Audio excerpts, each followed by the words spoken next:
This is the first People Passionate video podcast with Kenzie Bongiorno. Did I pronounce that right? Yes. Okay, I'm going to talk a little bit closer to the microphone. Yeah. So I got my list of questions here, and let's jump right in. You ready? I'm ready. Okay, so what's your elevator pitch when you meet people and they're like, hey, what do you do? What do you tell them?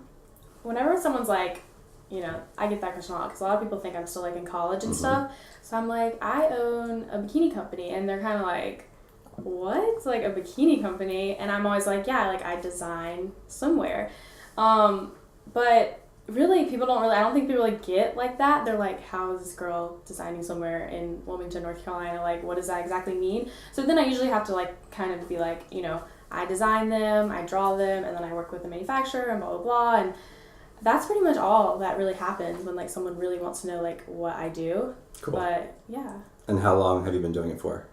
I started really in 2016, like putting it all together, but I really didn't start like my business selling until May of 2017, and it didn't take off really or like get even popular until the January of 2018, and that's when kind of, so it's been like 3 years, but I technically say it's been like 2 years because it didn't really start until May of 2017 for like products to be like for sale. So, all right, cool. Yeah. So what do you think has attributed, or when did things really start taking off as far as like growth for the business? Well, it was really hard at first, and I was like, when I first started even in 2016, 2017, I feel like the market for like influencers wasn't that big. It was kind of like, there was a few Instagram influencers, but there weren't nearly as many as there are now. There was only like a couple handful that were really, really popular. So I just thought like send some suits to these girls. Like that wasn't a thing though at the time. It wasn't really as much of a thing. Like a normal person like me wouldn't know to do that. I just thought it would be kind of cool to see someone in my suit. So when I did that, I sent a suit to a really popular famous girl who had worked with like Khloe Kardashian, and she modeled for her company called Good American, and I was like, this girl is amazing. Like, I was obsessed with her, and I thought other girls would be too. So I reached out to her and I sent her a suit, and of course she wanted to be paid for that suit. But when she posted, even though I did pay her, it was like instantly people like on my profile. Like that's when I think people started to really take me seriously, is when they saw it on her. And then from there, other influencers were like, oh wow, she wore it, so I'm kind of interested. And in the beginning, people kind of didn't really give me the time of day. They were kind of like, no kidding. Yeah, they were like, who's this little company like trying to reach out to me? I felt like that. I felt like I got tons of ignored emails, just tons of like DMs. No thank you, or not. Like, yeah, if I DM someone, either they would read it and never respond or something, like influencers. So sure. After that one girl, that's when I feel like it really started to take off. And that was like August, September of 2017. So kind of a few months before 2018 was when my sales got really good. Gotcha. So from the beginning, were you sending out messages like when you first started up and like trying to get people to wear the suits? Well, actually, really, I wasn't that into it in the beginning. It's kind of funny. Like when I first... Like a business? Yeah. Like when I first started, I kind of was doing it because I thought like, oh, I can wear swimsuits, they'd be cute, like maybe people like them. And I did it because I was like, my parents, I dropped out of college, like I had nothing to do. Didn't want to work a 9 to 5. I was like, this is something that I can do, and I have an art background, but I didn't have any intention of really like putting forth any effort to try to like reach out to people. Like I was like, whatever, if people buy it, if they don't buy it, whatever. That's kind of my attitude in the beginning. I was like really I was not as into it. I definitely just like wanted to have my own swimsuit. So no, I didn't even think about that in the beginning. I didn't think to like try and get people to wear them or anything like that. So what was the turning point for you? When did you go like, you know what, I want to take this more seriously and try to grow this business? Well, I went to Miami Swim Week in 2017, and I had been following Miami Swim Week for like years. I just like am interested in fashion and things like that. And I have some friends that are from here that moved down there and model now. So I went to Miami Swim Week, and I got to go to like my first fashion show ever. And it was literally so inspiring. And it just was like, these people, like, this is what it could be like one day. I was like, and all these people are like here supporting, and like I just saw so many Instagram girls, so many influencers, and I was like, I want to be this one day. Like, I want to be this. And I think when I got back, I was like, that is when the turning point was. I was like so motivated. I was doing like shoots all the time. I was emailing girls. I was like, I want to be where I was just at. Like, I want to be that. When you say you were like, I want to be this, what is this? Like, I want to have a brand that's like this successful and is having a show at Miami Swim Week and has all these girls like wanting to walk for them and wanting to like rep their suits and just like, you know, I want people to be like, oh my gosh, I'm going to like the KB Swim fashion show. Like, that's how I felt when I was going to a show. Like, I almost got to go to the Frankie's bikini show and I was like, I'm gonna go to Frankie's bikini fashion show. Like, I was freaking out and I like wanted people to be like that towards my brand. Like, one day, I hope one day girls are like, oh my gosh, I'm about to go sit and watch like KB Swim. But that's so I cool. think that's why I like was really motivated, because I wanted to do that. Gotcha. Like that, so when we first met, we met last week at Bespoke, and we were talking about one of your bigger mistakes when you were first doing influencer marketing. Can you talk about like how that happened and how you negotiated and like the results of that? Yes. So at the time I was a 20-year-old, 19, 20-year-old girl with no business background. I barely knew how to email people. Like, I mean, we don't do that. Like, if you're in high school, you don't email people. Like, we text and stuff. So I was like, I was immature kind of, and I was like not business minded. Okay. So I really didn't know how to do it. So I would just email these girls like, hey, like, what's up? You know, like, not very professional. And I feel like they kind of didn't take me as seriously, but they kind of thought like I can take advantage a little. So I would say my biggest like mistake was I emailed them and would just be like, how much do you want, like, for a post, and not even like try to negotiate or try to like offer or like anything. I just was like willing to be kind of, I would say, like used. Like, I was like, here, I just wanted them in my stuff. I didn't know at the time, I didn't think I had that much authority in that aspect. So like I was saying, that first girl, she wanted $1,000 for one photo, and I was like, $1,000 for one post, for one photo. Gotcha. And a whole package of suits. Like, she wanted literally, 6 sets. And I was like, that's like product that I made that cost. So, you know, giving away free product like that and money and $1,000 was a lot. And at the time I was like, I guess this is what people do. So I was like, I have to have her in my suits. And I was like, did you just like not even think about it? I remember asking my mom, because my mom is like my business partner, and I was like, and I'm not going to go spend $1,000 without really consulting her first. So I was like, what do you think about this? And she was like, if you think it's the right decision, if this is what people do. My mom would have been like, are you fucking insane? Like, there's no way on earth. Well, but I love the support that your parents. It's also, I'm like, and I was at the time kind of like a teenage girl still, like, and you know, like, if my mom would have been like, no, you're not doing that, I'd be like, you don't know what you're talking, you know, like, I still had, at the time, like, I was young and didn't really know what I was doing, so I would have been like, no, I'm doing it, like, you don't know what you're talking about, even though I still consult with her. So I think she was like, if you want to do this, like, go for it. And so from there, I just started, like, I paid her. The post did fairly well. I mean, it was good, but it was a huge chunk of money, and it didn't really make me any sales. Gotcha. It just made, like, my Instagram get more popular, and then people started taking me more seriously. But then I had girls reaching out to me, and they were like... After that post, and they wanted suits, and they wanted to be paid. And I was just like, sure, like, this is what... But not $1,000. No, not $1,000. Like, everyone rate, like, different people ask for different things. Like, the lowest I've had is $100 for a picture, and then the most is like $1,000. But sometimes people want like $350 or $650 or $250. It really just depends on the girl. So I was like, having these girls reach out to me, and I was like, I felt really happy. I was like, oh my gosh, these girls are interested. Like, they want my stuff. Right. So I kind of was like, I can't pass up this opportunity. And I would just pay them, and then I realized I wasn't really... It's like paying for an ad, and if you like pay for ads and then you don't get any sales from the ad, I wasn't looking at it like that, and so I was just spending money, and not really getting the right sales back. So that was like a huge mistake. So what did you do to turn that around? Well, I met a girl in Miami the next year. So after a year of kind of doing this and paying girls, and she's another owner of a bikini company, and I was like freaking out when I met her. Sure. And she basically said, like, how do you do like your influencer, how you do your marketing, whatever. And I told her what I do, and she was like, don't do that. She was like, you shouldn't do that. And I was in my mind I was like, what? Like, you shouldn't pay. Like, you shouldn't pay nearly as much as you are paying for these girls to post. And I was like, interesting.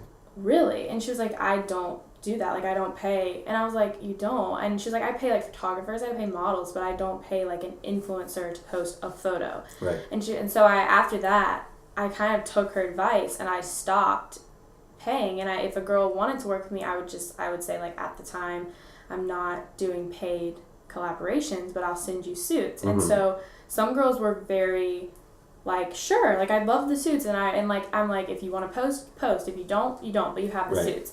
And some girls didn't like want that, obviously, and I can understand from their perspective too, because it's their job technically. Like, a lot of these girls do depend on this money. That's how they make their money. So I see it in a way, but I also have to make money too. You know, it's my job. Yeah, so. It's just so interesting because I feel like influencer marketing is, like I always say, it's the Wild West. And, you know, things are moving so quickly, and the value of someone posting your stuff is so up in the air.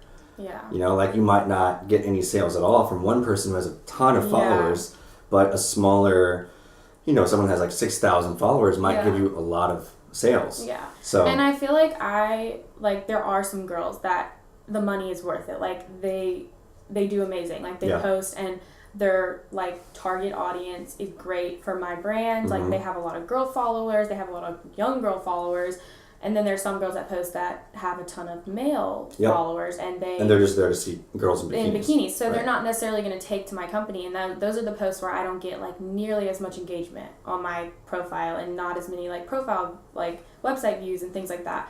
But then there's some girls that have just supported me, like influencers, since from day one, and may or may not have asked for money, and I'm willing to pay them because they genuinely want to be in my suits and want my product and just like support me. Right. Those are the girls that I like to keep, because they're the ones that are going to stick with you, and they're going to support you no matter what. And in the end, they are doing their job, and why not pay them to do when they're going to support you no matter what? So absolutely. So I have some girls like that. What do you look for when you're approaching influencers now, as far as like, okay, this person seems like they have a good, and like they're worth investing in?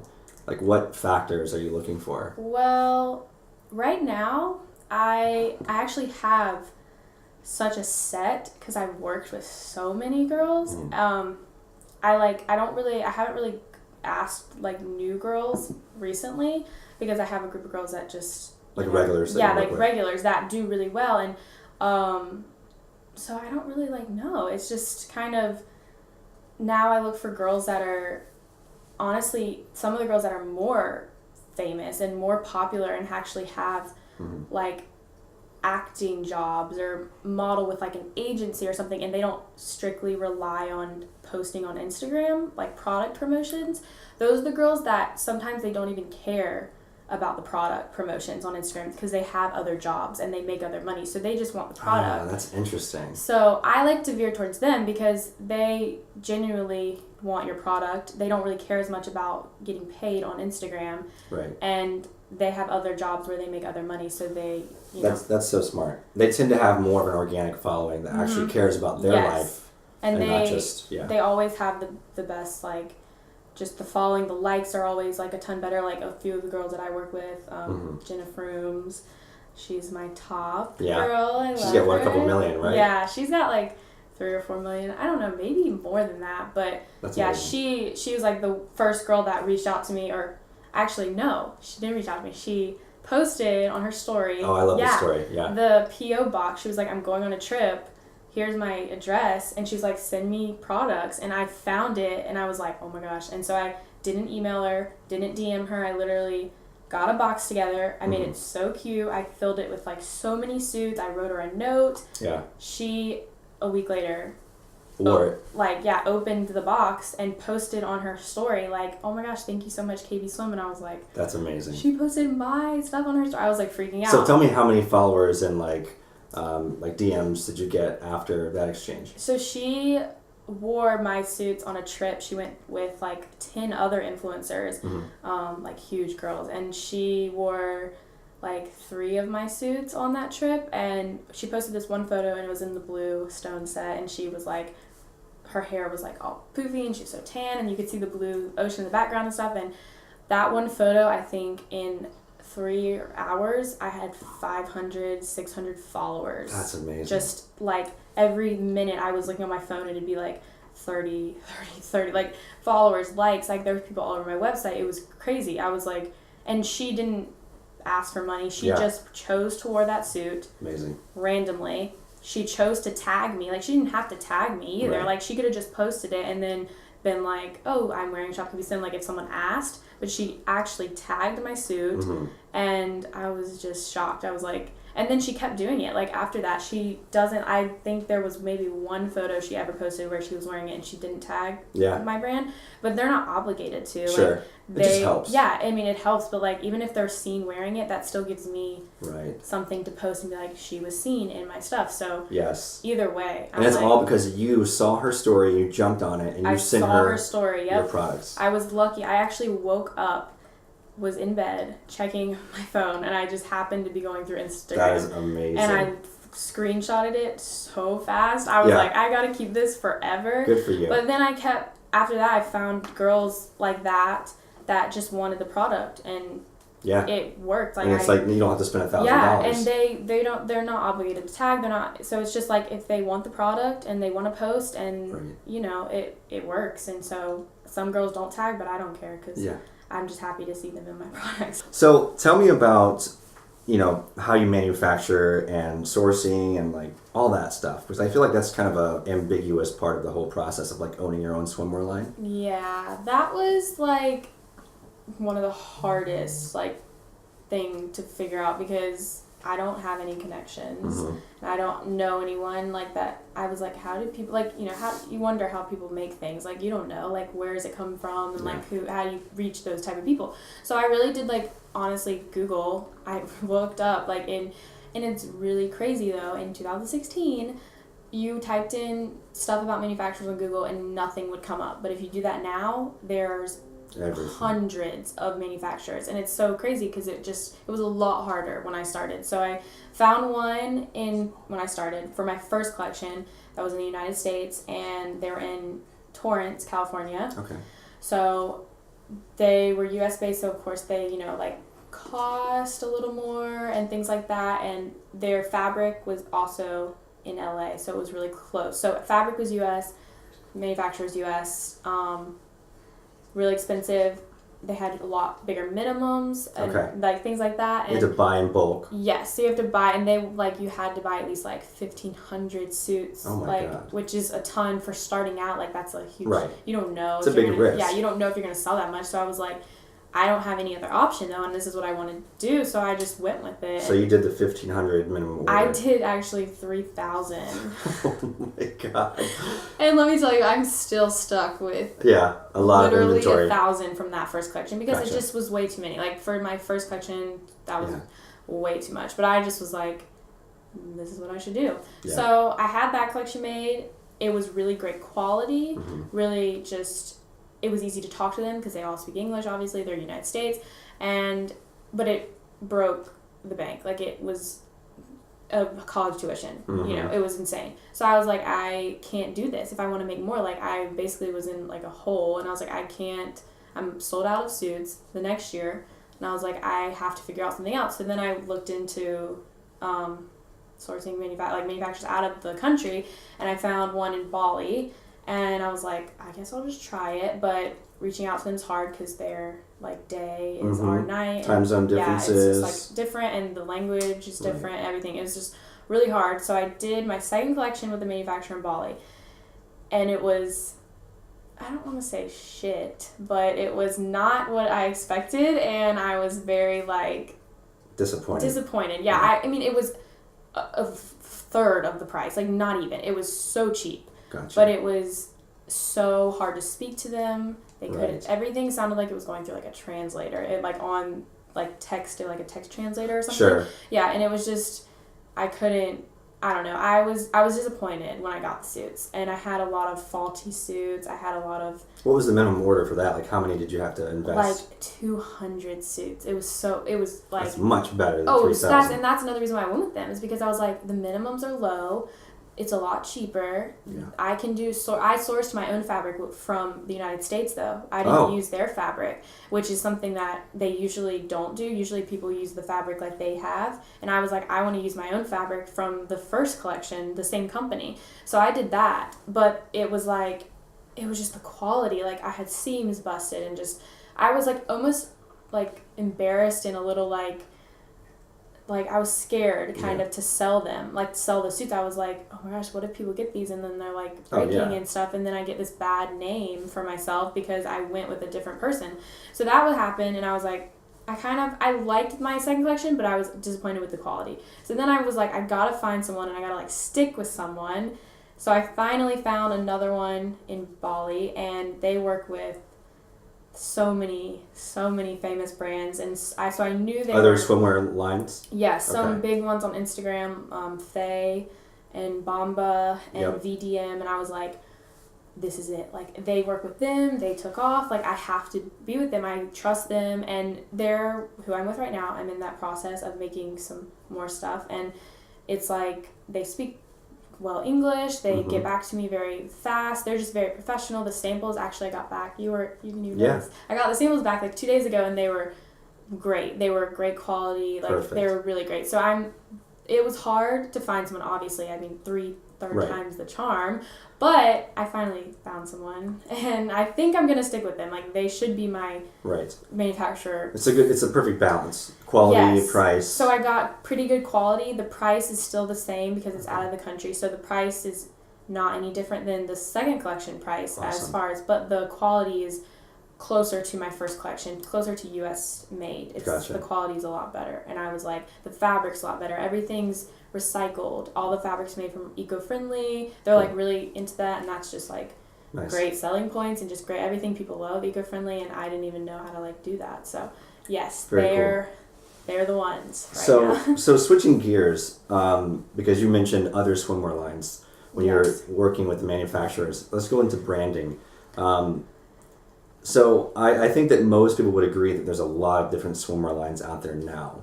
I think there was a point, maybe even a few years ago, where it might have been like, oh, it's a newer thing. Yes. But then a lot of people started to learn about like sourcing stuff for a pretty cheap price, and then like selling it for a markup. So now it's a much more saturated market. Yeah. So like, how do you position yourself so that you can stand out against all the other ones? Well, I will say at the beginning it was a lot easier because, like you said, there was not nearly like as many as, like I said, when I first started, like you couldn't find a manufacturer anywhere. Like you didn't, it was just impossible. But now it's so much, like I swear every day I look on Instagram and there's either an influencer or someone like starting their own brand, and I'm like, how many more people are going to start swimwear brands? And it's just, now it's like normal. Like I don't even care about it anymore. I mean, it makes your audience kind of feel like you're going to get smaller because everyone else is like doing it. But I really honestly am still trying to figure out like how to make my brand stand out. Like I don't think my brand has like maybe other people do, like has a set look, and like I still feel like I'm trying to find it a little, honestly. And it's like that's I think you do. I think you definitely talked about this. I feel like I don't. I feel like I still need to work on a lot of stuff with like branding and figuring out like what exactly KB Swim is. Right. But I feel like other people kind of get the idea and like understand what I'm trying to go for. But I want more of like a set theme and just something that's like makes girls be like, oh, that's original, or like. But it's hard. It's hard to be original when there's how many people on Instagram? Millions of people, and you're at one point you're gonna post or do something that someone else has done, or it's just impossible not to. There's like, it happens so often. So, and like we talked about when we last met, I feel like there might be similar companies that are offering the same thing, but your chance to differentiate is with your own story and personality. And say, we were getting deep with this last time, because I was like, if you put yourself in front of the camera and you're sharing more of your story, then people have a reason to get behind the brand versus just like it's only swimwear. Yeah, and right? it's just like it's every other swimwear company, and Right. there's like a face to it, and it's like more people fall in love with the person behind it, and I feel like because every person is unique and an individual no matter what. Yep. So if you fall in love with the person, you're most likely gonna fall in love with the brand, which I'm 100% believe in that. But Right. that's hard. That's a lot of pressure on me. Like, It is. you know, because then I feel like I have to be like perfect all the time. But then I feel like people sometimes don't want perfect. But I feel like I should try and be. Yep. But you know, that's something that I'm still trying to figure out. That's what we're all trying to figure out. Yeah. And that's why this very podcast exists, is because I think, and I made a post about this on my Instagram today, that, you know, we have this idea of perfection, and a lot, I mean, we always know what we should be doing, but it's a matter of like rejection and being criticized, and like, you're your own worst critic, you know? Yeah. And I feel like I just like don't have the look that my brand has. Like I feel like I'm not. I'm so glad you just brought that up. Because I don't even feel, and I'm the owner, and I don't feel like I even have my, like, I don't mesh with my brand sometimes. I'm like, I don't, like, look like it. I don't have that trendy vibe. Like, I don't know. So sometimes that's why I'm like, I want to keep myself away from it. Like, I not put myself as much in it because I'm like, I don't want to mess up the vibe I'm going for. But then again, I feel like a lot of people like my brand because of me a little bit. Like, girls come to my pop-ups and stuff, and they're like, come up and hug me, and I'm like, I don't even, like, sometimes I don't even know half of them, and I just like see them on Instagram or something. But so I feel like that's something I struggle with, and I feel like everyone does. I mean, but it's like even me doesn't feel like. I mean, I think that, I don't know, I can't think of the word for it, but like, I think the strength is being the opposite of untouchable. So your ability to impact people and empower them. And, you know, the majority of the world isn't perfect, right? Isn't this, like, model-looking person. So if they can come to KB Swimwear, like, you know, this is awesome, they look great, and I also feel awesome, like, wearing it, then that changes the game. Yeah, and that was, like, my biggest thing when I did start. I was, like, when you put on a suit, like, you should feel, like, daring, like, simply daring. Right, that's like your motto. Yeah, that's, like, my motto, is, like, simply daring, just feel like you could do anything and be anything, but even I struggle with my body and my, like, looks and just, like, my face and things. Like, my skin, like, everyone has, like, things I struggle with, but I feel like I don't, like, I'm not the skinniest girl in the room, and I'm not, like, a model necessarily, but people can kind of relate to that a little bit more than seeing. It's, like, not as, I feel like, aesthetically pleasing if you don't see, like, a skinny girl and, like, a, you know. At least on social media. Yeah, on social media. Like, if you see when you see a suit on, like, a really toned girl, like, sometimes people are like, oh my gosh, that's so beautiful. Right. But that's not, like, as real. So I want to tell you a story. I was walking out of, I was doing a photo shoot, like, a few months ago. And I was with the model, we're going back to the car, and I heard these two girls kind of pass by, and one of them whispers to the other, and she's like, I hate myself. Like, she said something like, referencing the model, like, oh my God, I want to kill myself or something. Yeah. And like those words were just like, oh man, you know, because we're so concentrated on putting out stuff that looks great, right? Yeah. We want the model to look good, the makeup was perfect, the hair, and you're so intent in crafting this, like, idea of perfection that it's kind of easy to forget that people will take that so literally sometimes. Yeah. And also, it destroys their own self-confidence because they think that should be reality all the time. Yeah. You know? Yeah. And that's what really impacted me. And I was like, I want to make a better effort of being transparent. Yeah. And telling people it's okay to not feel good about yourself all the time.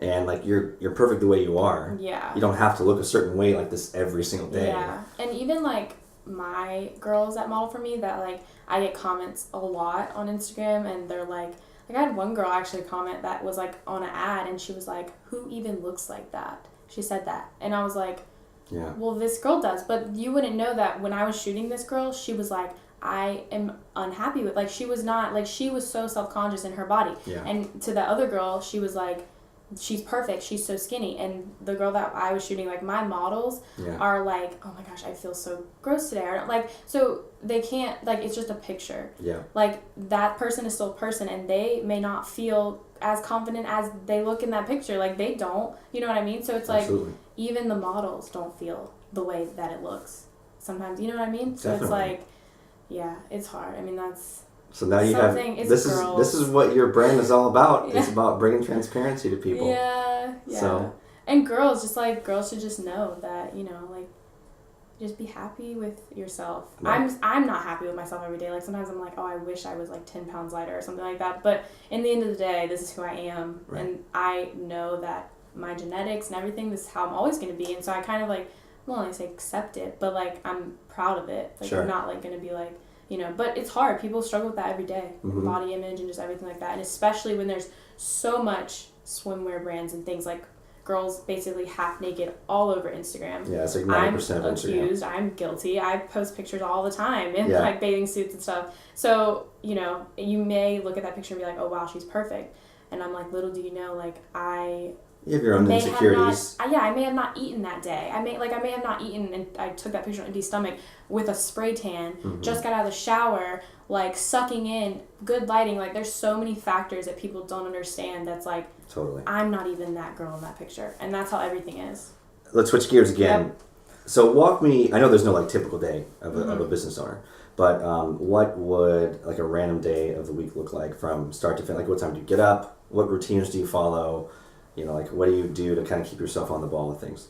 Well, working from like home, and anyone who like works for themselves can Mm-hmm. understand it's like hard to be motivated in like a workplace, like not going into a workplace when you literally are by yourself or at home. So I'm just an early bird. I get up early. I like to get up early. I just like to get my day going. Same. I drink coffee. I usually get straight on, honestly, Instagram, which is sad, but that's where my business That's is. sad. So Yeah. I usually get on there, just check and see like what's going on. I usually get on my brand page first before I do, and I just see like if I got new followers or things like that, and Sure. make sure, you know, new DMs, and then I go like, you know, check emails and get on my website if I want to like send out a mass email that day. I usually do that all in the morning, and my day is with my job, it's very flexible. Like, I can leave, go do something for a few hours, and then come back. So it's hard though to manage, because you can be sitting there, and I tend to work with